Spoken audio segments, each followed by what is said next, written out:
Obsèques de Françoise Hardy. Il valait mieux se moquer. Ces incidents qui ont perturbé la cérémonie funèbre. Le mardi 11 juin dernier, Françoise Hardy disparaissait à l'âge de 80 ans des suites d'un cancer du larynx. Elle laissait derrière elle, Thomas Dutronc, son fils mais aussi Jacques Dutronc, son ancien compagnon. Ce jeudi 20 juin 2024, les obsèques de la chanteuse ont eu lieu au crématorium du cimetière du Père-Lachaise à Paris. De nombreuses célébrités s'étaient alors donné rendez-vous pour rendre un dernier hommage à l'artiste. Parmi elles, Pascal Obispo, Étienne Daho ou encore Jean-Marie Perrier. Nos confrères du Parisien sont alors revenus sur les coulisses de cette cérémonie.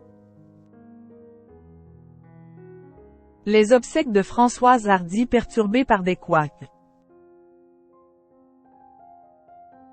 Deux titres phares de Françoise Hardy ont retenti. Et si je m'en vais avant toi, et le temps de l'amour.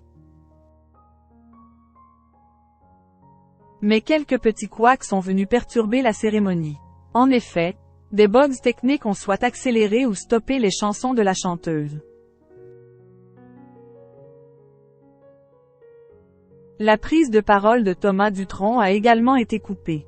Maman ne voulait pas d'une cérémonie religieuse, alors on a passé quelques chansons, a-t-il lancé.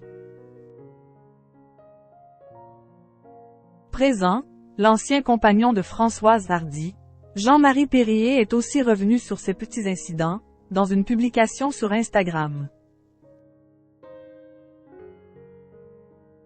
Françoise est partie dignement et j'avais le sentiment de la voir rire de la chaleureuse improvisation due à une erreur de sonorisation qui eut pour effet de détendre l'atmosphère parmi elle l'assistance de ses amis venus pour la pleurer et finissant par rire avec le public aimant.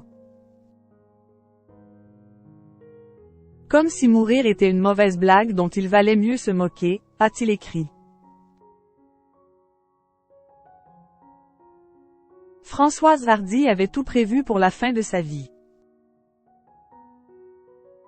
Pour Gala, Françoise Hardy en avait dit plus au sujet de la gestion de son héritage et de ses dernières volontés. Avec l'aide de mon notaire, j'ai rédigé mon testament il y a quelques années.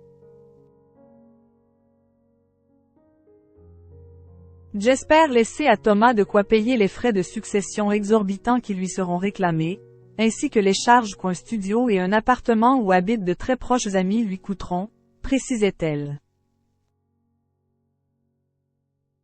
Très affaiblie par la maladie, Françoise Hardy se devait de tout préparer.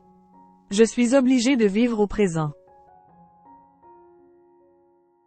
Penser que je vais devoir quitter tôt ou tard les êtres que j'aimais le plus au monde, imaginer leur peine, cela me fait pleurer. J'évite autant que possible.